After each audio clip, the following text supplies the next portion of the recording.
ZEE5 app download करें और देखें पूरा एपिसोड बिल्कुल फ्री।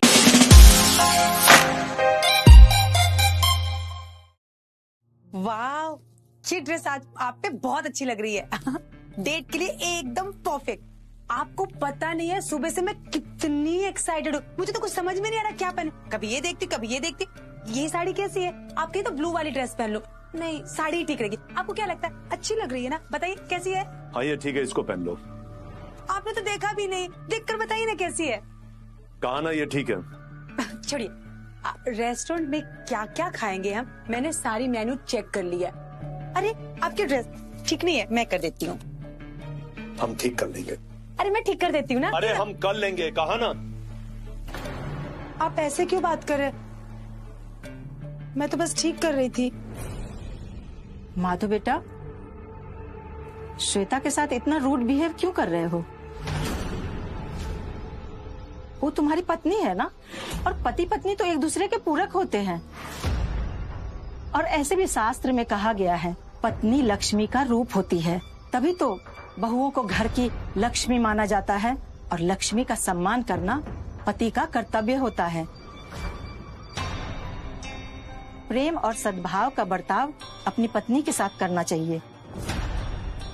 मौसी जी चंदा गए, आपको ये सब लाने की क्या जरूरत थी? क्यों कष्ट किया? चंदा ले आई होती। अरे बेटा, हम जो बोल रहे हैं वो तुम नहीं सुन रहे हो का? मौसी जी हम सब सुन रहे हैं, हम सब बातें आपकी समझ रहे हैं। ये हमारी और श्वेता के बीच की बातें हैं, हम लोग आपस में निपट लेंगे, ठीक है? लो भाई श्वेता, अब खुद ही निपट लो। निपट लिया। Date cancel. काहे? क्योंकि मूड की। Shweta,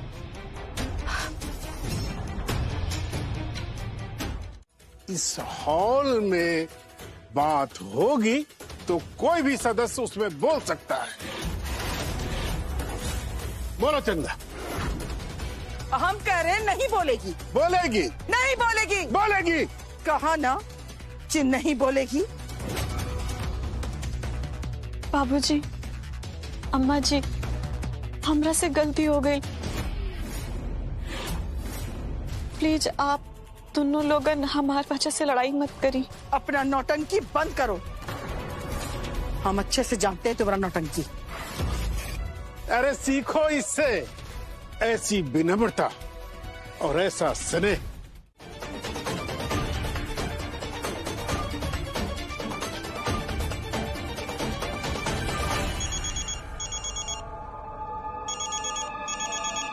excuse me.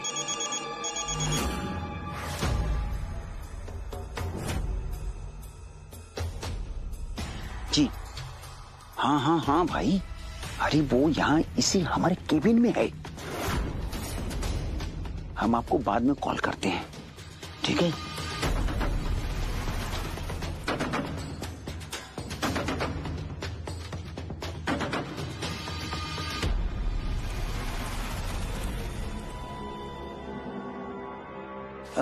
माधव जी, ये रही आपकी फाइल। आखिर ऐसा कौन सा पहाड़ टूट गया कि तुमको पीछे से टोकने की जरूरत पड़ गई? बोलो क्या बात है? हमको पैसा चाहिए। कितना? अभी तो 2 लाख चाहिए, अभी काम चला लेंगे 2 लाख में। 2 लाख का हम पर्स में लेके घूमते हैं, उसे काहे के लिए चाहिए तुमको 2 लाख? वो आपका जो काम कर रहे हैं ना, अपने जेब में से 2 लाख रुपया खत्म हो गया। बस इतना मिल जाता तो काम चल जाता मेरा। ठीक है, अभी इतना पैसा का पेड़ में उगता है कि जब चाह तोड़ लिया? अरे तुम तो उलायक भी नहीं हो कि तुम्हारे ऊपर कुछ खर्चा किया जाए। माँ, क्या हो गया आपको अचानक? चिल्लाने काहे लगी? अभी तो कुछ देर पहले पर्स में से पैसा निकाल के दे रही थी। वो हमारी गलती थी। श्वेता, तुम ही समझाओ इसको कि पैसा पेड़ में नहीं उगता है कि जब चाह तोड़ लिया।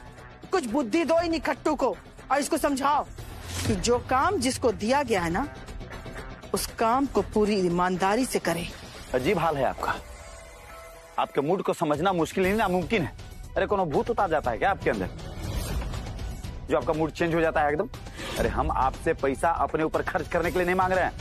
आपका जो फालतू फालतू काम करना पड़ता है ना हमारे जेब से, उसके लिए खर्चा हो जाता है, वो पैसा मांग रहे हैं। और सुन लीजिए अम्मा, आज हम आपको भी कहिए देते, अगर आज आपको आप पैसा नहीं दी ना तो देख लीजिएगा, आज के बाद आपका कोनो काम नहीं करेंगे हम। रुद!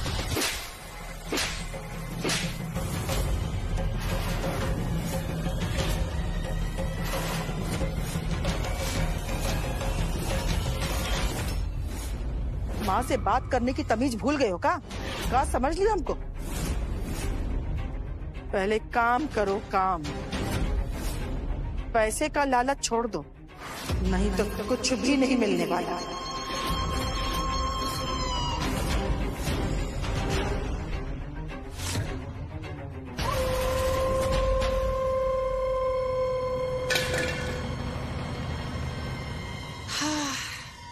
Very bad. रुद्र, तुम्हारी तो कोई इज्जत नहीं है। इतने बड़े हो गए हो, फिर भी तुम्हारी अम्मा तुम्हें थप्पड़ मार देती है। मेरे पापा तो कभी ऊंची आवाज में मुझसे बात भी नहीं करते, मारना तो दूर की बात है। और तुम, कोई वैल्यू नहीं है। रुद्र, कब बड़े होगे तुम, कब?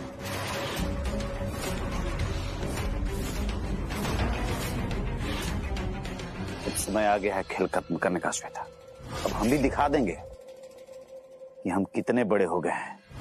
उसके बाद हम देखते हैं कौन हमको हाथ लगाता है।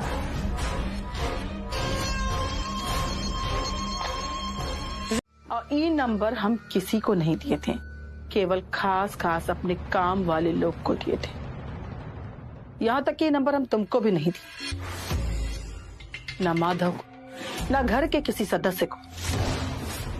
लेकिन अभी थोड़ी देर पहले एक अनजान कॉल आया इस नंबर पे। पता है किसका? किसका? माधव का। माधव कहाँ गया है? माधव डॉक्टर के यहाँ गया है, यानी कि वो हमको डॉक्टर के यहाँ से फोन लगा रहा है। लेकिन सवाल ये उठता है कि आखिर उसको मेरा ई नंबर कहाँ से मिला? तो ई नंबर पे का माधव से बात हुई? एकदम बेवकूफे हो जी। अभी बताए ना तुमको कि हम ई नंबर केवल खास लोग को दिए थे। तो फिर आपको कैसे पता चला कि माधव कॉल किया था? जब हमारे ई नंबर पर अनजान कॉल आया तो हम रिसीव कर लिए, ये जानने के लिए कि आखिर हमको ई नंबर पे कॉल कौन कर रहा है। और जब उधर से हम हेलो की आवाज सुने ना, तो हम संठिया गए, क्या कि वो आवाज माधव की थी।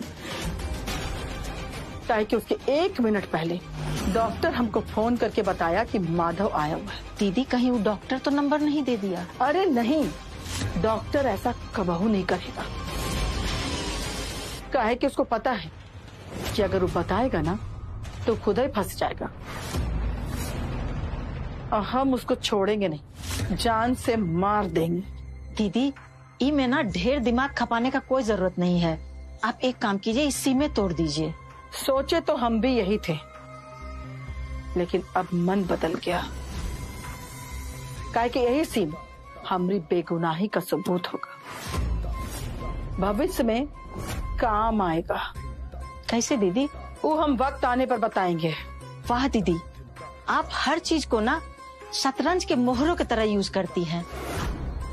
लेकिन आप परेशान काहे हैं फिर?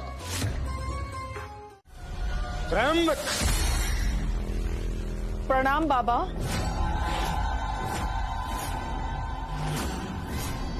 बाबा सब जानत है कि तू यहाँ क्यों आई है। आप अंतर्यामी हैं बाबा। हम अपनी दूरदृष्टि से दूर तक देख लेते हैं। बाबा की जय हो। इतनी देर से क्यों आई है? हम समझे नहीं बाबा। जहाँ तोहरी बुद्धि खत्म होती है, वहीं से हमारी शुरू होती है। सत्य है बाबा।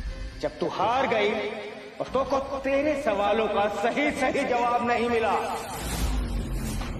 तब तू हमारी शरण में आई। हाँ बाबा, गलती हो गई,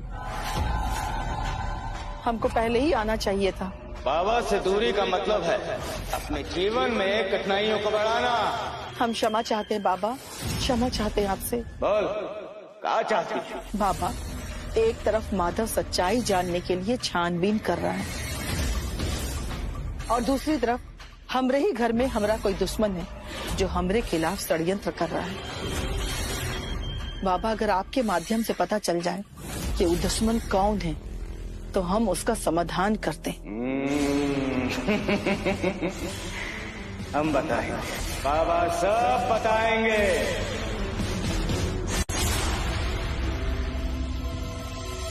शमू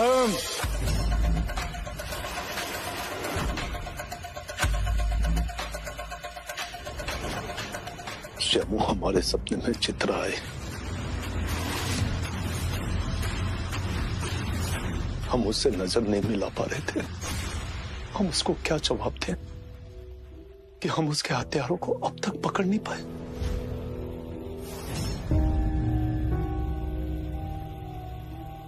हमारा मन बहुत बेचैन रहता है शमू। इस चित्रा भाभी की आत्मा का बेचैनी है और उनकी आत्मा को तब भी शांति मिलेगा जब उनका हत्यारों को सजा मिलेगा। लेकिन भैया जी, इसके लिए हम लोग को ये पता लगाना बहुत ही जरूरी है कि चित्रा भाभी का हत्यारा कौन है।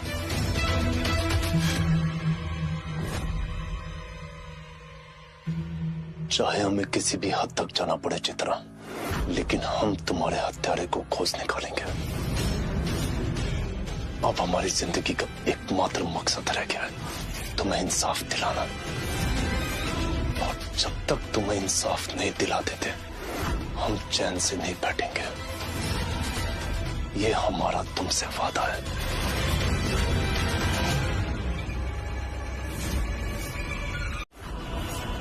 ओम ह्रीं गं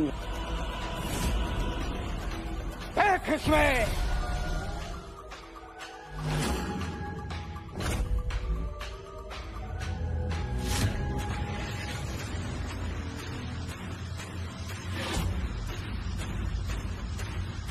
ओम।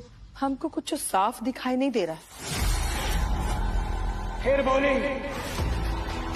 काहे बोली बीच अनुष्ठान में? मुझको मालूम नहीं है अनुष्ठान के बीच में बात नहीं करते। क्षमा कर दीजिए बाबा, क्षमा कर दीजिए बाबा।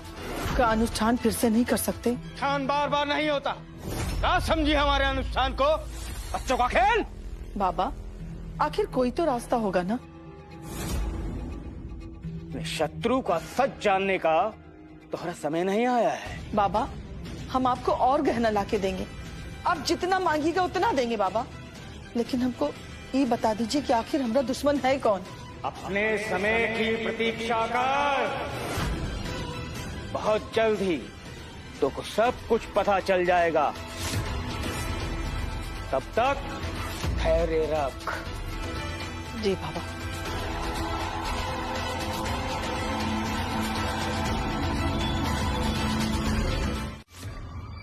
दीदी, श्वेता बेचारी पे इतना व्यंग बाण काहे चला रही थी?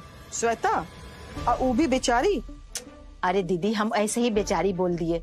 हमको पता है कि वो बेचारी नहीं है, लेकिन है तो अपने टीम की ना, तो फिर उस पे इतना तीर चलाने का क्या मतलब है? हम बाबा के पास से आ रहे हैं।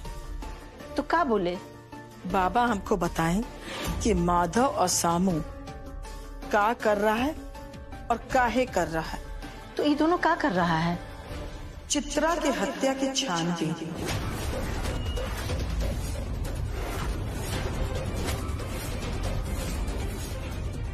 तो बाबा कुछ बताएगा? नहीं, बाबा हमको ये नहीं बता पाए कि घर में हमारा असली दुश्मन कौन है। और हम भी उसी की तलाश में हैं। इसलिए रानी, हम तुमको भी कह रहे हैं कि अपना आंख और कान दोनों खुला रख। तुमको जरा सा भी किसी पर शक हो, हमको तुरंत बताना। कहीं आपको हमरे ऊपर तो शक नहीं हो रहा है ना? पगला गई हो का तुम रानी? अरे हमरा ई घर में तुमरे सिवा है कौन? अरे तुम तो हमरा कलेजा हो, कलेजा। अगर तुमरे ऊपर हमको शक होता तो हम तुमको कुछ बताते नहीं, बल्कि तुमरे ऊपर हम अलग से नजर रखे होते। इसलिए हमरे और तुमरे अलावा जो कोई भी हो, अगर तुमको किसी पर शक होता है तो हमको तुरंत बताओ। दीदी, श्वेता पे भी?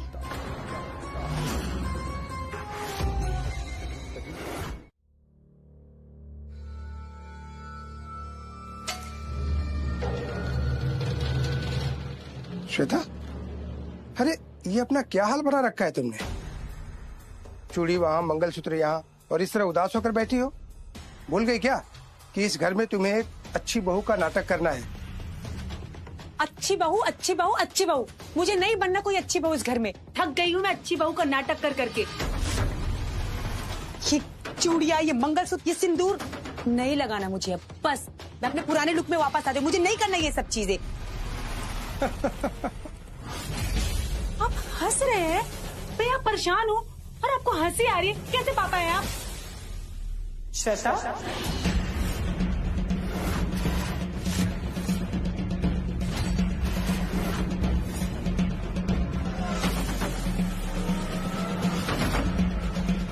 श्वेता, हम दिन रात यही प्लानिंग करने में लगे हुए हैं कि हमारी बिटिया की परेशानी जल्दी से जल्दी दूर हो जाए। अब आंटी जी मैं तो बस। श्वेता, तुमको घबराने की कोनो जरूरत नहीं। हम खुद ही चाहते हैं कि झोल झमेला जल्दी से जल्दी खत्म हो जाए और सब अपना अपना रास्ता पकड़े। एक बात है बलदेव, तुम्हारी बेटिया नाटक बहुत अच्छा करती है। हमको ऐसे ही बहू चाहिए, सुंदर सुशील। आंटी जी मैं तो बस आपके इंस्ट्रक्शन को फॉलो कर रही हूँ। बहुत मेहनत कर रही है बलदेवी, इसको इसका इनाम तो मिलना ही चाहिए। वैसे हम इसी सिलसिले में तुम्हारे पापा से बात करने आए। तुम एक काम करो श्वेता, हमको गर्मा गर्म चाय पिलाओ। हाँ ठीक है। अब पापा आप भी पियेंगे? हाँ बेटा, एक अदरक वाली अच्छी चाय बनाना। ठीक है, मैं ये पहन लेती हूँ। हाँ, ऐसे ही तुम बहुत अच्छी लग रही हो। ठीक है। बलदेव, ये फाइल लो और अच्छे से पढ़ लो। इसमें माधव की पत्नी का साइन चाहिए हमको। बस एक बार माधव की पत्नी का साइन हो गया ना, उसके बाद सारी प्रॉपर्टी अपनी, फिर आपस में सब बांट लेंगे। वैसे तुम ये पेपर अच्छे से देख लो, कहीं कुछ जोड़ना घटाना तो नहीं। श्यामू, हम डॉक्टर के पास गए थे, डॉक्टर से यह जानने के लिए कि एक्सीडेंट के कितने दिन पहले हमारी शादी श्वेता से हुई। जैसे हमने ये सवाल डॉक्टर से कहा, डॉक्टर सब पका गया और डॉक्टर अपने कैबिन से बाहर चला गया किसी से फोन पे बात करने के लिए। और हम जाके बात सुनने की कोशिश की है, पर बात कुछ अच्छे से सुन तो नहीं पाए। पर मौका पाते ही हमने डॉक्टर के मोबाइल से वो नंबर निकालने की कोशिश की, पर मोबाइल लॉक था। उसी समय कोई अननोन नंबर डॉक्टर के मोबाइल पे रिंग करने लगा। हम समझ गए कि हो ना हो ये उसी आदमी का कॉल है, और हमने झट से वो नंबर डॉक्टर के मोबाइल में से निकाल लिया। फिर हम जैसे ही डॉक्टर के कैबिन से बाहर निकले, हमने सोचा कि हम उस अननोन नंबर पे कॉल करें, पर अगर हम अपने मोबाइल से कॉल करते तो सामने वाले को पता चल जाता। तो हमने वहां के एक वार्ड बॉय से मोबाइल लिया और उस नंबर से कॉल किया, और जैसे ही हमने हेलो बोला, सामने वाले ने झट से फोन कट कर दिया। तब हमारा शक और बढ़ा, और श्यामू जब हम घर पे आए तो हमने पुनः उसी नंबर पे फोन ट्राई किया, और हमारे सामने ही बलदेव चाचा का मोबाइल बजा, और बलदेव चाचा ने फोन उठा भी लिया। समझे भैया जी? अब भी आप बताएं कि जब चित्रा भाभी वाला हादसा हुआ तब बलदेव चाचा वहाँ पहले से थे? हाँ श्यामू, बलदेव चाचा वहां पर भी थे, और बलदेव चाचा ही हैं जो डॉक्टर को निर्देश भी दे रहे थे। लेकिन बलदेव चाचा ऐसा काहे कर रहे हैं? आपसे कोनो दुश्मनी है क्या? श्यामू, यही बतिया हमें समझ में नहीं आ रही, जबकि बलदेव चाचा और श्वेता हमारे ही घर में रहते हैं, और आज तक हमारा कभी उनसे कुछ कहा सुनी नहीं हुआ। एक ही बात हो सकता है भैया जी, आपका दौलत, वो और उनकी बेटी श्वेता मिलकर आपका दौलत हड़पना चाहते हैं। मगर सवाल तो ये उठता है भैया जी कि घर के सारे लोग श्वेता को आपकी पत्नी काहे मान रहे हैं? सोचिए भैया जी, सोचिए। श्यामू, बतिया तुम बिल्कुल सही कह रहे हो। यही बात हमें समझ में नहीं आ रहा कि घर में हमारी अम्मा है, मौसी हैं, परिवार के सारे सदस्य हैं, पर सब श्वेता को हमारी पत्नी मान रहे हैं। और फिर हमारी अम्मा के रहते हुए बलदेव चाचा ये सब कैसे कर रहे हैं? आपके अम्मा पर तो हमको पहले से ही शक है, लेकिन आपसे कहें तो कहें कैसे? श्यामू, ये पहली वो चिट्ठी है। इस चिट्ठी पे लिखी हैंडराइटिंग अगर पता चल जाए कि किसकी है तो यह साफ हो जाएगा कि इसके पीछे किसका हाथ है। तब हम बलदेव चाचा को पकड़ सकते हैं।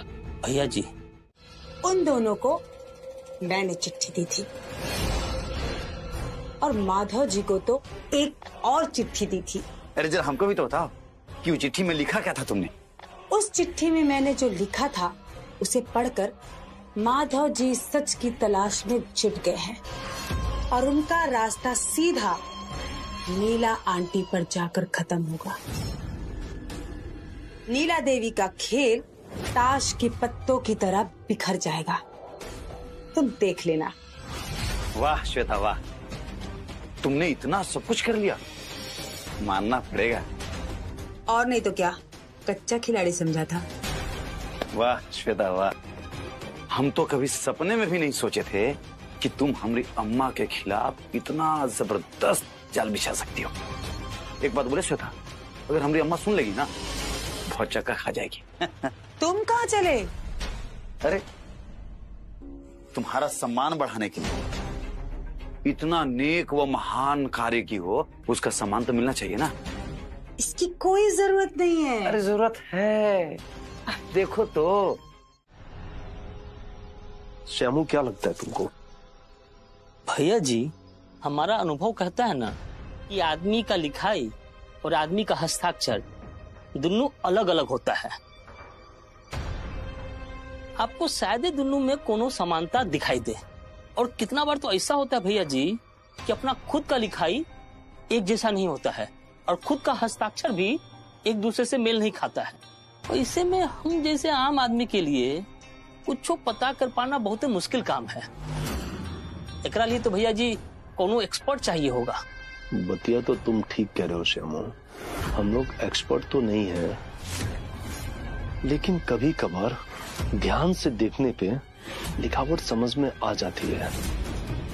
इस चिट्ठी की लिखावट और बलदेव चाचा की लिखावट और सिग्नेचर मेल खाता तो कम से कम हमें तसल्ली तो हो जाता कि चित्रा की मौत के पीछे बलदेव चाचा का हाथ है। और फिर कानून अपना काम करता। लेकिन यहाँ पर इस चिट्ठी की लिखावट और बलदेव चाचा की लिखावट आपस में मैच नहीं कर रही है। देखो, दो चार अक्षर आपस में मिल जरूर रहे हैं पर मैच बिल्कुल भी नहीं कर रही।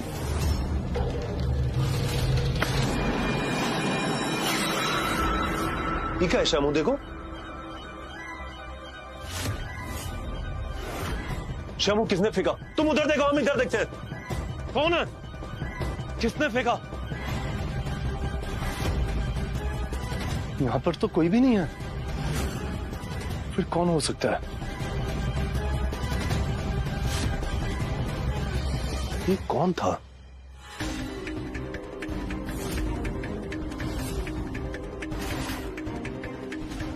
फिर से चिट्ठी। अब क्या लिखा है?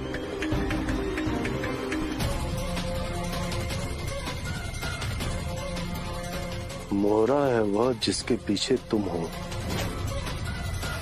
असली कातिल का पता नीचे लिखा है। वक्त कम है, गांव रामपुर।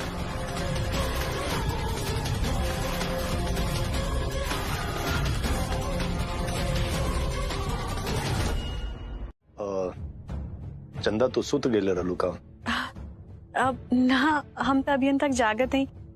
आप बताइए, सब ठीक तो है ना? आप इतना राती के हमरा के फोन करत हैं? ऐसा कोनो घबराए के जरूरत नहीं है। हम खाली ऐसे फोन के ले रही बिहाने जब तू आईबू ना तो हम घरे पे ना रहा, तो तू परेशान मत हुई। का मतलब माधव बाबू, आप कहाँ जाते हैं? चंदा, एगो जरूरी काम हो।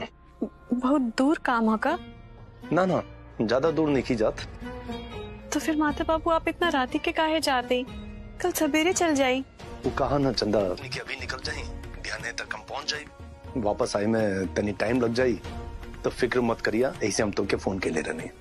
माधव बाबू, कहाँ बात है? आप हमरा के बहुत परेशान लागत है। आप हमरा के बताई ना, कुछ बात है का? ना ना, ऐसा कोनो बात नहीं के चंदा, बस हमार मन कर गई रहे कि तुम्हारा आवाज सुन ले। तो चिंता मत करा, सब ठीक हो जाये।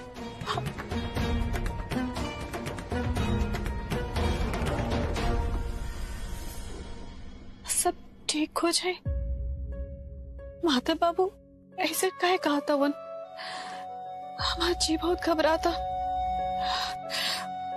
माता रानी हमारे माता बाबू की रक्षा करी और माता बाबू की ठीक रखी।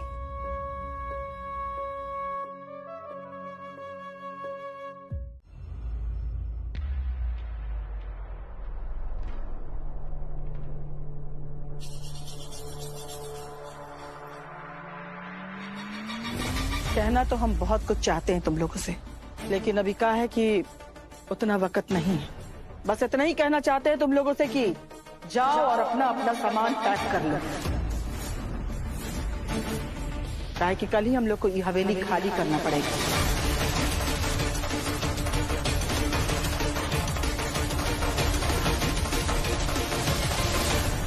मम्मी ये सब कैसे हो गया और हम लोग कहाँ जाएंगे अब? तुमको चिंता करने की कोनो जरूरत नहीं है।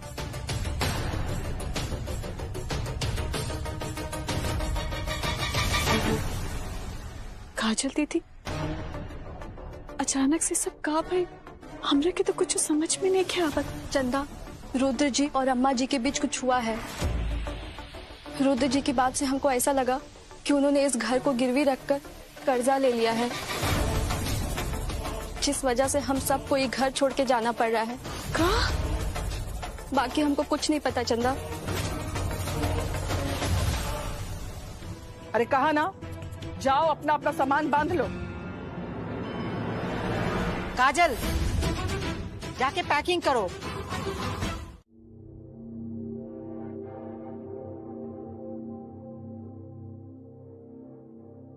दीदी, इतना आपाधापी में इतना सब कुछ हो गया, अब वो माधव का क्या करेंगी? माधव हमरा खिलौना है, ऐसा खिलौना कठपुतली समझती हो? कठपुतली उसको कहते हैं जिसको एक उंगली पे नचाया जा सके। इसलिए माधव को तो अभी बहुत नाचना है। उसका खेल अभी खत्म नहीं हुआ है, बल्कि उसके साथ तो अभी हमको बहुत सारा खेल खेलना है। तुमको चिंता करने की जरूरत नहीं है। वो सब तो ठीक है दीदी, लेकिन इस चंदा को काहे ले जा रही हैं? काहे कि हमरा राजा का जान उस तोते में बसती है। राजा मतलब? अरे तुम तो बैल हो, बुद्धू हो। राजा मतलब माधव और तोता मतलब चंदा। अगर चंदा को हम अपने साथ रखेंगे ना, तो माधव खुद ब खुद हमरे कंट्रोल में रहेगा।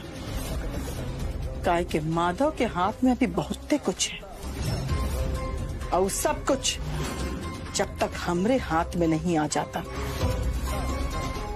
तब तक ये दोनों को रखना हमारी मजबूरी है। रखना पड़ेगा।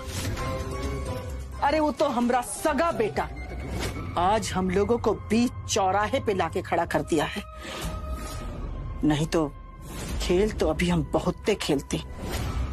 मन तो करता है कि रुद्र की जान ले ले। जाने दीजिए ना दीदी, बच्चा है। अरे बच्चा है बच्चा है, इस सुन के कान पक गया हमरा। कब बड़ा होगा?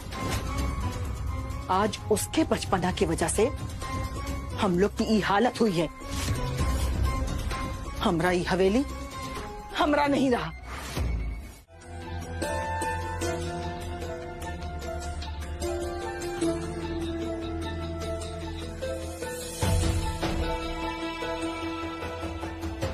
हम कितना टाइम गुजारनी है ये जगह, ये दीवार, ये दुआर, ये चौखट, ये सब हमार उस सुंदर पल के साक्षी हवा।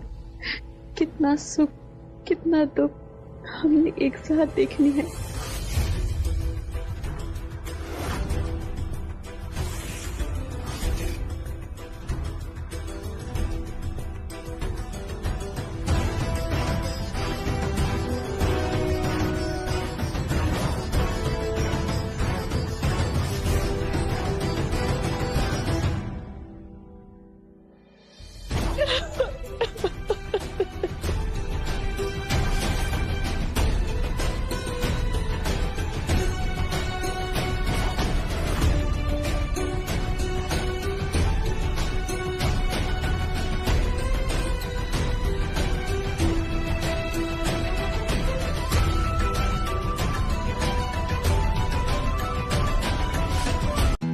ZEE5 ऐप डाउनलोड करें और देखें कुल एपिसोड एकदम फ्री।